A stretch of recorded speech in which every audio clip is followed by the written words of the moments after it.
Croissance, consommation, libre-échange, CO2, pétrole, réchauffement climatique, lobby, colibri, développement durable, panier bio, AMAP, Greta Thunberg, avenir, planète, Jaurès, Marx, commun, bonheur. Bonjour, bienvenue dans ce 3e épisode de Poire et Cahuète, le podcast de Slate.fr consacré à l'actualité des idées. Je suis Hélène Decommer, rédactrice en chef de Slate, et j'anime Poire et Cahuète avec le journaliste et essayiste Jean-Laurent Casselli. Salut Jean-Laurent. Bonjour Hélène. Pour ce numéro, on a choisi de parler d'écologie, de gauche et de consommation, en s'appuyant sur le livre de François Ruffin, Il est où le bonheur ? C'est paru cet automne aux éditions Les Liens qui libèrent. François Ruffin, on le connaît, c'est le député La France Insoumise de la Somme, il est très engagé dans les luttes ouvrières, il est journaliste de formation, il a fondé le journal Fakir.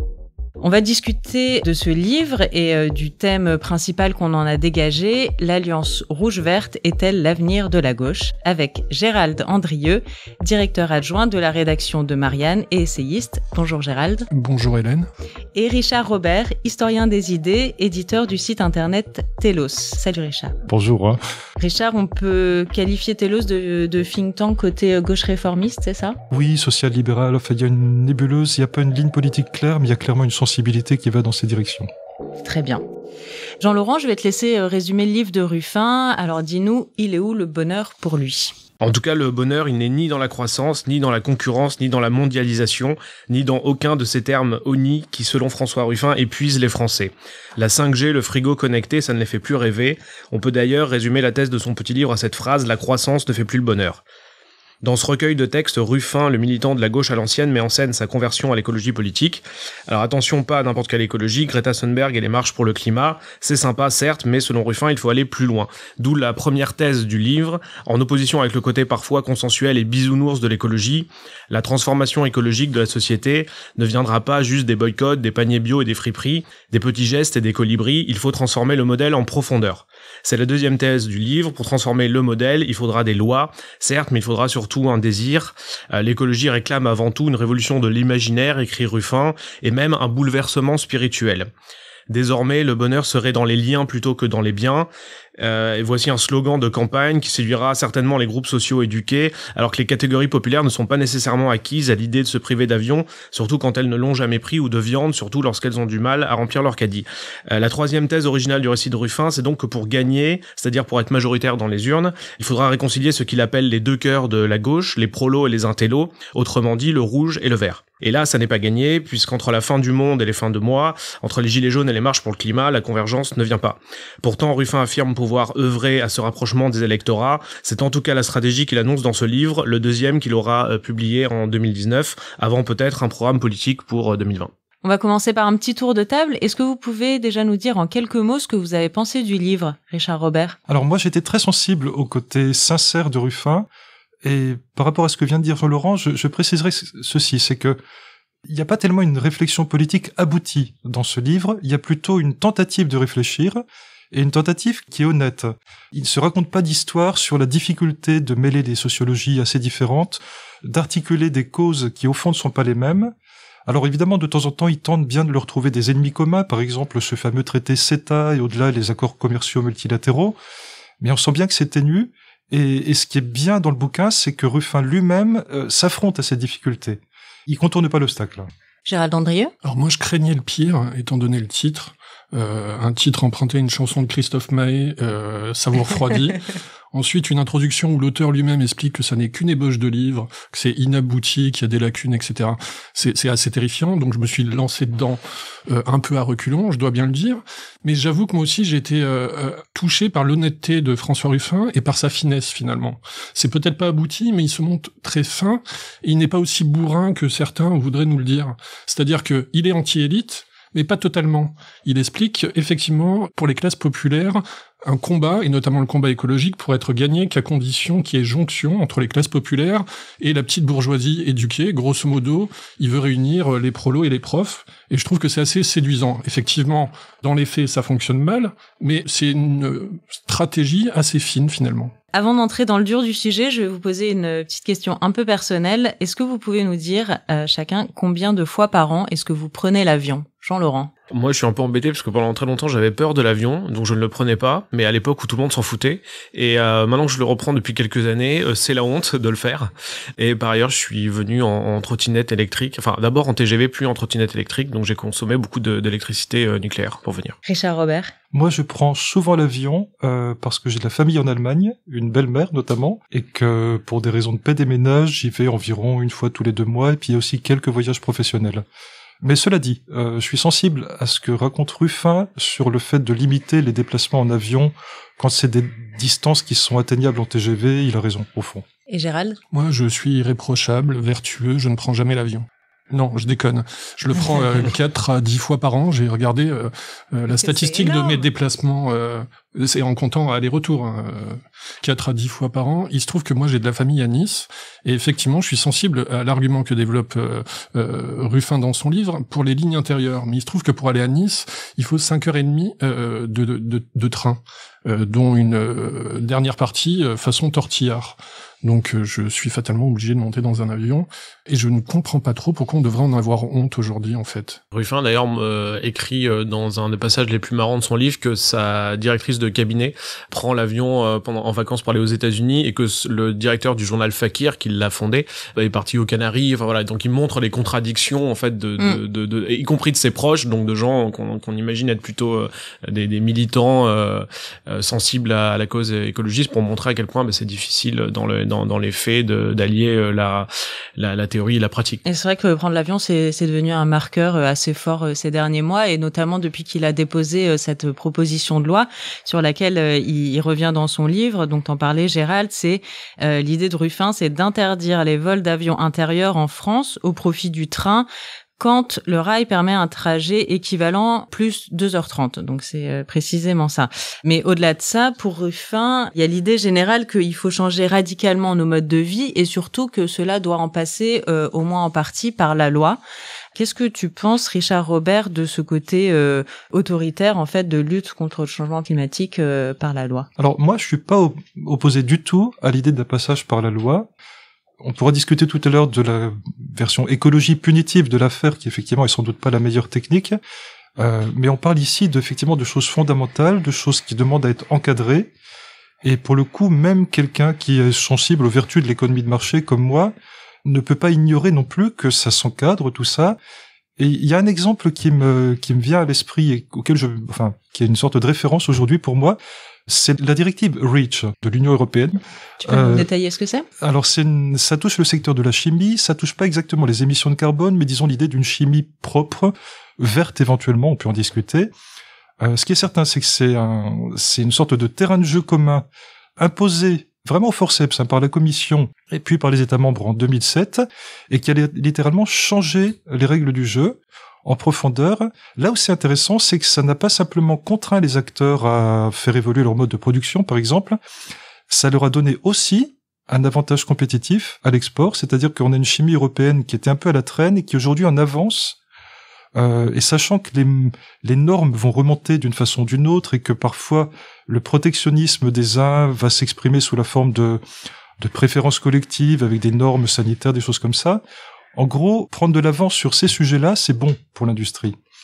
Et c'est un exemple, en fait, où on a une loi qui est forte, qui est contraignante, mais qui n'est pas opposée à l'idée de croissance et qui n'est pas non plus opposée à l'idée de marché, puisqu'au fond, il s'agit simplement de faire jouer dans un ensemble vraiment significatif des acteurs sur un terrain commun. C'est vrai que ce qui est intéressant, je trouve, dans le livre de Ruffin, c'est que au-delà des lois et du caractère contraignant de la transition écologique, il y a la question de l'imaginaire désirable, parce que pour légiférer en faveur d'une transition, il faut être élu. Et pour être élu, faut faire envie.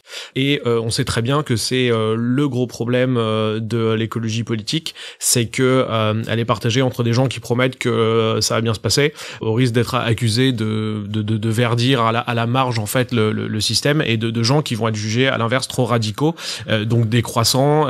C'est des mots qui sont rejetés en fait. Enfin c'est des imaginaires qui sont rejetés par une grande partie de la population, et on le voit dans toutes les études qui sont menées ces derniers temps sur le rapport à la société de consommation. Chez les gens très éduqués, il y a une frange qui se décroche en fait du matérialisme et qui considère comme Ruffin qu'effectivement les liens peuvent être supérieurs aux biens et que consommer des choses c'est un peu vieillot, c'est même un peu ringard. Par contre dans les classes populaires ça passe beaucoup moins bien, on l'a vu avec les gilets jaunes qui était avant tout une révolte de consommateurs plus que de travailleurs. On a vu à quel point ces sujets d'accès à la société de consommation, de pouvoir d'achat étaient très sensibles, et c'est vrai que les discours sur la déconsommation ont tendance à moins toucher ce public-là. Alors Ruffin en a tout à fait conscience puisque une partie du livre est consacrée à cette difficulté. La question ça va être quel imaginaire peut devenir majoritaire pour l'écologie. Gérald Landrieux. Je rebondis un peu sur ce qu'a dit Richard. Il décrivait une directive qui est en fait tout ce que dénonce finalement François Ruffin dans son livre, c'est-à-dire la croissance verte. C'est une écologie qui n'empêcherait pas le business. Mais à un moment donné, effectivement, il faut construire un imaginaire où le business doit être contraint. Parce que ce qu'il dénonce et ce qu'il nomme, contrairement à certains François Hollande, c'est des adversaires, et c'est un régime et un système économique mondialisé et des dérives néolibérales. Le libre-échange, il le critique vertement, fermement, et cette critique-là est nécessaire. Là où c'est intéressant, c'est qu'effectivement, il essaye de mêler la dimension écologique et la dimension sociale. Pour revenir sur les gilets jaunes, il rappelle que tout part d'une hausse des taxes sur les carburants. Et il disait que effectivement, ça contraignait des gens qui socialement ont plus de difficultés que les habitants des villes. Et c'est là que je trouve que l'articulation est intéressante. Il n'invente rien. D'autres l'ont écrit avant lui. Christophe Guilluy l'a écrit avant lui.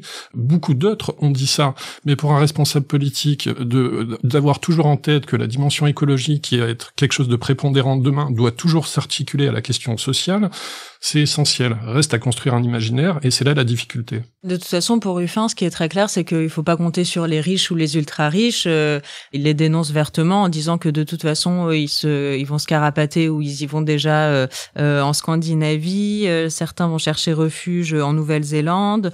De toute façon, ils ont des super yachts qui valent des millions et des millions, et qu'effectivement, comme tu le disais, Richard, Ruffin parle pas directement d'alliance politique, mais plutôt d'alliance de classe. On est quand même à la France insoumise, et que ce qu'il faudra, c'est l'alliance de la petite bourgeoisie et des ouvriers pour arriver à quelque chose. Effectivement, pour Ruffin, il est intéressant de noter que l'écologie, c'est pas l'abandon de la lutte des classes.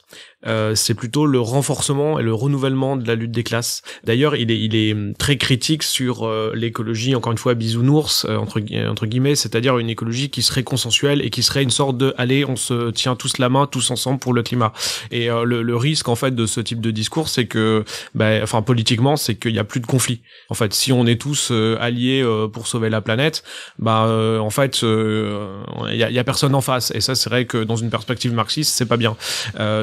Donc Ruffin repolitise en fait la question écologique, et il dramatise un peu son rejet, son opposition aux ultra riches, aux multinationales, aux lobbyistes. Il y a tout un chapitre au début du livre là-dessus, parce que je pense que c'est aussi un calcul, enfin c'est stratégique, c'est qu'il faut cliver, et si on veut pour gagner, il faut cliver, et pour cliver, il faut trouver un adversaire. Richard Robert? Oui, il est Gramscien d'ailleurs de ce côté-là. Moi, c'est ce que j'apprécie chez lui, c'est qu'il y a ce côté combatif en fait. C'est un homme de combat, Ruffin. Parfois lui reprocher de manquer un tout petit peu de fond. Il est dans du combat, il désigne des ennemis, il en identifie, et c'est pas juste pour le plaisir d'orienter la foule vers une cible. C'est aussi parce que profondément, il perçoit, il pense qu'il y a des adversaires. Il n'est pas dans un monde de bisounours. Il écrit à ce propos, effectivement, je rebondis sur ce que tu disais, Jean-Laurent, l'écologie invite au consensus. C'est très fort, et en même temps, c'est complètement paradoxal, parce qu'il y a autant, quasiment, de sectes écologiques ou écologistes qu'il y a de sectes d'extrême gauche, c'est-à-dire c'est des mondes qui sont complètement éparpillés et qui souvent ne tiennent que par leurs ennemis. Le totem du nucléaire, par exemple, chez les écologistes, qui devrait être discuté en leur sein, parce que pour le coup, si on parle de CO2, c'est quand même c'est un élément de la réponse, probablement, mais qui quand même les unit. Et Ruffin, il travaille à partir des ennemis, et il travaille à partir des luttes contre les ennemis. Mais c'est pas un imaginaire de la lutte pour la lutte, c'est la lutte contre, c'est la lutte avec des gens derrière et des gens en face, en fait. Je crois pas que ça soit simplement tactique du côté de Ruffin, cette logique-là de l'affrontement, de dire que l'écologie c'est de la politique, que la politique c'est du dissensus, c'est du conflit, c'est de la friction. C'est pas simplement tactique. Il y a un long développement dans le livre sur les luttes sociales passées en France. France, elles se nouent toujours dans le conflit et elles se résolvent dans le conflit. Les ouvriers fusillés de Fourmi, ils sont tombés sous les balles, mais parce qu'ils réclamaient la journée de 8 heures. S'ils avaient simplement tendu la main, ils auraient jamais eu la journée de 8 heures. Ils ont manifesté face à l'armée. Et donc cela, c'est pas simplement de la tactique, c'est du fait, c'est de l'histoire, et c'est pour ça que je trouve que il m'apparaît plus fin qu'il n'y paraît, parce que on y voit d'ailleurs une importante culture historique et politique. Et ouais, tout à fait, mais tu penses pas? Moi, j'ai aussi l'impression que pour lui, ce qui fonctionne, c'est effectivement les tactiques et les stratégies historiques de la gauche, c'est-à-dire la grève, la lutte, les manifestations, les grands cortèges. En revanche, alors il disqualifie totalement par exemple les mouvements de consommateurs. Pour lui, le boycott, c'est ce qu'il dit d'ailleurs dans ce chapitre. Citez-moi un acquis social obtenu grâce à un boycott, ça n'existe pas. Donc pour lui, effectivement, c'est soit ça, soit rien. Et il fustige aussi ce qu'on appelle l'écologie colibri, donc l'image qu'on connaît bien maintenant du petit colibri qui ramène une goutte d'eau dans son bec pour éteindre l'incendie en participant juste d'une petite pierre. Donc toute cette écologie des petits gestes et la logique un peu du consommateur. Gérald, toi, t'as parcouru une partie de la France à pied, de Dunkerque à Menton, pour ton livre Le peuple de la frontière. Donc, tu as rencontré pas mal de gens hors des grandes villes françaises. Est-ce que t'as constaté qu'effectivement, cette logique de faire reposer sur les consommateurs, sur des individus, des responsabilités écolo comme ça assez fortes, pour pas dire pesantes, à ses limites? Alors déjà, vous noterez que mon bilan carbone a été amoindri parce que j'ai fait 2000 km à pied. Bravo. Bon, merci. Et je prends l'avion donc 4 à 10 fois par an pour récompenser cette absence d'émissions carbone. Alors effectivement, moi j'ai rencontré des gens qui sont très préoccupés par la question écologique, dans toutes les classes sociales. Ils sont d'abord préoccupés par quelque chose qui est l'alimentation, avant même la question environnementale. L'alimentation est quelque chose de central. Mais tout ça a ses limites. Effectivement, le consommateur-acteur, c'est quelque chose qui a ses limites. Ruffin dit parce que la personne se retrouve seule face à son porte-monnaie. Mais je crois pas que ça soit que ça. Le problème, c'est que la personne se retrouve seule face à elle-même. Et que dans la période actuelle, dans la période qui est très individualiste, il y a un nouveau besoin de collectif et de commun et de politique finalement. Et j'ai traversé une ville en Alsace, c'est pas une ville, c'est plutôt un village parce qu'il y a 2000 habitants qui s'appelle Ungersheim. Si je vous parle d'Ungersheim, c'est que vous allez comprendre, c'est que la politique est fondamentale dans le cas de ce petit village. C'est un village qui est entré en transition totale, c'est-à-dire que les écoles sont chauffées au bois, l'ensemble, 100% des repas à la cantine sont bio, les légumes sont produits sur des terrains maraîchers municipaux, l'arrosage public est fait avec des chevaux, le ramassage scolaire avec des chevaux. Alors vous allez me dire c'est complètement folklore, c'est bobo à souhait, pas du tout, c'est la France périphérique. Ungersheim, c'est en périphérie de Mulhouse, c'est une ancienne cité minière. Le maire est écolo, mais il n'est pas adhérent de ELV. Il est élu depuis 1989 sans discontinuité, alors qu'à tous les autres scrutins, c'est le FN qui passe. Si je vous parle d'Ungersheim, c'est que si on avait eu dans ce village que des consommateurs acteurs, il ne se serait rien passé. Il y a eu de la décision politique et il y a un maire derrière ça. Et c'est ce que propose Ruffin. C'est l'écologie, c'est de la politique, c'est du conflit, et ce maire que j'ai rencontré a dû batailler véritablement. Oui, c'est intéressant que tu cites l'alimentation et en fait le caractère, l'échelle locale de l'écologie, parce qu'on se rend compte dans les études qui sont menées que c'est souvent ce qui peut faire une majorité. On a vu par exemple dans une étude récente menée par l'Obsoco sur les utopies, les nouvelles utopies françaises, que les Français étaient partagés entre 3 utopies. L'utopie qu'ils appellent technolibérale, c'est-à-dire une société de croissance, de consommation poussée par le progrès scientifique et technique. C'est un peu Make 30 glorieuse, Great Again. Donc cette utopie, elle est minoritaire aujourd'hui. Et en fait, ce qui est intéressant, c'est qu'on pense tout de suite au macronisme, mais elle est aussi soutenue par des catégories à faible niveau de vie et d'éducation qui adhèrent encore au matérialisme. À côté de cette utopie technolibérale, il y en a une qui est celle de la société écologique et qui, en fait, curieusement, est assez majoritaire.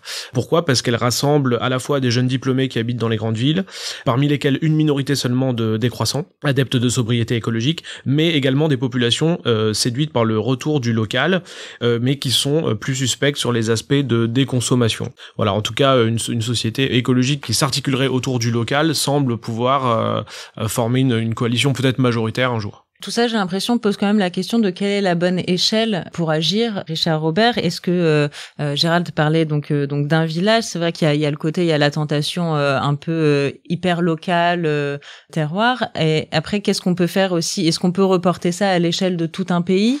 Quelles sont les bonnes stratégies pour agir? Il y a le local, le national et le mondial, avec un petit échelon européen entre les deux. Et c'est assez curieux parce que si on réfléchit aux arbitrages difficiles qu'on peut avoir à l'échelle nationale, qu'on a vu avec les Gilets jaunes, où en gros, il y a ceux qui sont encore dans l'espoir d'accéder à plus de consommation et ceux qui sont déjà prêts à s'en passer un petit peu. En fait, les mêmes débats ont eu lieu à l'échelle internationale au moment du protocole de Kyoto, en 97, avec un deal mondial plus ou moins respecté, qui était que les pays déjà développés, dont nous, bien sûr, faisaient un effort plus conséquent, sachant que les pays en développement avaient une revendication forte d'accéder au développement avant de commencer à baisser les émissions.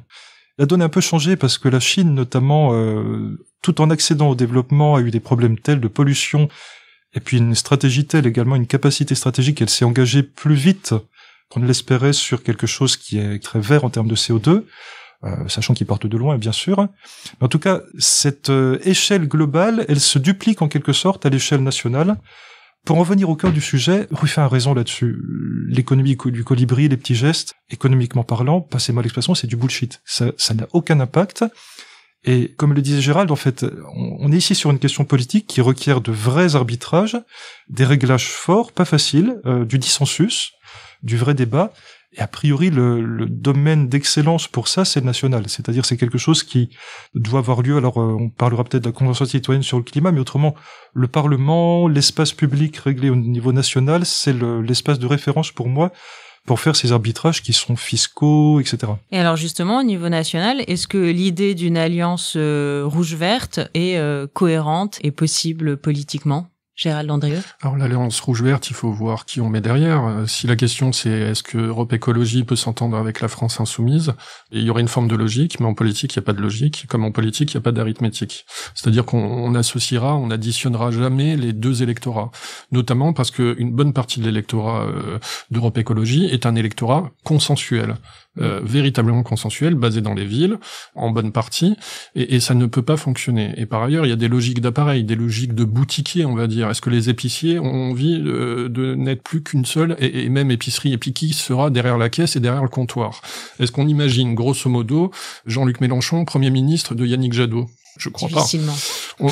Ça ne marche pas. Et puis, d'ailleurs... Mais le successeur de Mélenchon, peut-être. Alors, vous pensez à François Ruffin, peut-être. Lui, il propose un front populaire écologique.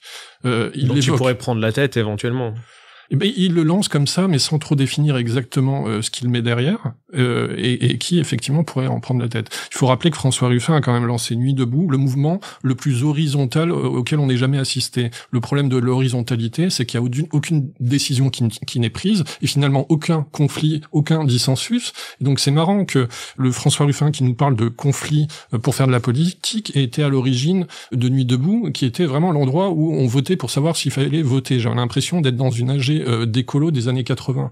Ça n'avait aucun sens, et ce mouvement est mort dans l'œuf. Je suis d'accord avec toi, mais j'ai l'impression quand même qu'il a appris de cet échec-là, parce que dans son livre, il y a une anecdote qu'il cite souvent, que j'aime beaucoup, qui est celle des Goodyear. En fait, il explique comment à Amiens, dont il est le député, les ouvriers de l'usine Goodyear de pneus ont manifesté contre la fermeture, et que quand ils sont allés dans le centre-ville d'Amiens, ils se sont trouvés nez à nez face à un cortège d'écologistes, de mouvements sociaux plus contemporains, qu'ils a totalement ignorés, et inversement.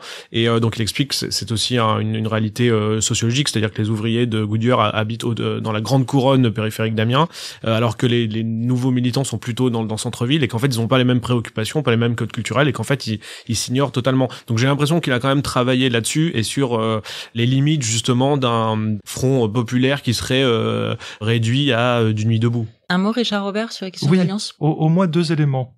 Si on prend la stricte logique des appareils, effectivement des épiciers, parce que c'est aussi ça, il faut appeler un chat, il y aurait quelques éléments qui pourraient laisser croire une convergence possible. L'arrivée d'un Julien Bayou à la tête de LV, c'est quand même, en fait, c'est un gars qui vient de Jeudi Noir, c'est-à-dire c'est du gauchisme activiste, qui est pas incompatible avec de la gauche Verdi, et Verdi avec sincérité comme... Donc il y a peut-être des éléments, des fils qui pourraient se tendre. Rappelons que le Front populaire, c'était tout sauf un programme commun. C'est un revirement de Staline en 34 et demi, qui aboutit en 36, mais sur un fond de désaccord absolu, en réalité, entre 1920 et 1934, ils se sont plutôt écartés les uns des autres que rapprochés. Le deuxième élément, et je te rejoins Jean-Laurent là-dessus, Ruffin, il est plus en train de chercher. Il cherche des formules, il lance des idées, mais il y a une absence que lui-même pointe au sein de son bouquin et qu'il espère, c'est en gros un Jaurès.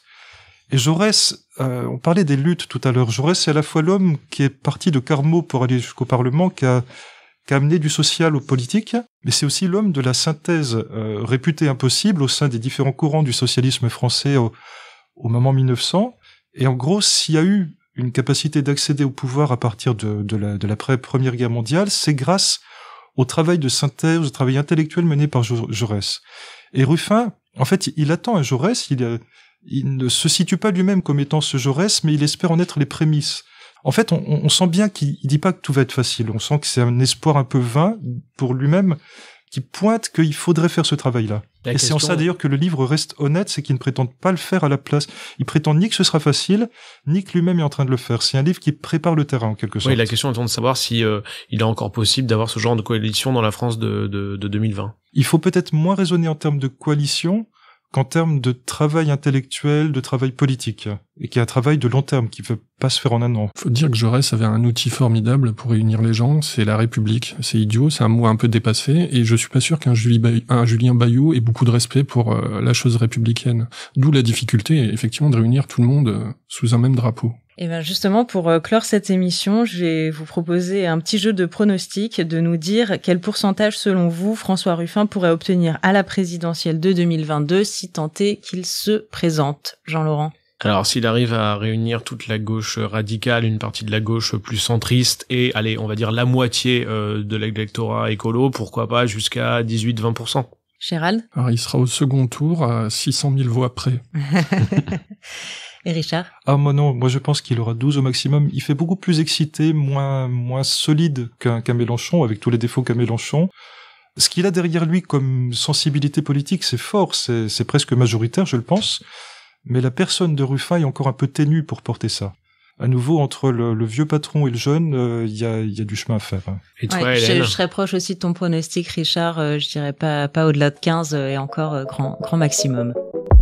Eh bien, merci à tous d'avoir participé à cette émission. On était donc avec Gérald Andrieux, directeur adjoint de la rédaction de Marianne, Richard Robert, historien des idées et éditeur du site internet Telos, Jean-Laurent Casselli, journaliste et essayiste. C'est la fin de ce Poire et Cahuète que vous pouvez retrouver sur slate.fr ou sur votre application de podcast préférée. Si vous avez aimé Poire et Cahuète, n'hésitez pas à vous abonner, à en parler autour de vous et à nous mettre 5 étoiles.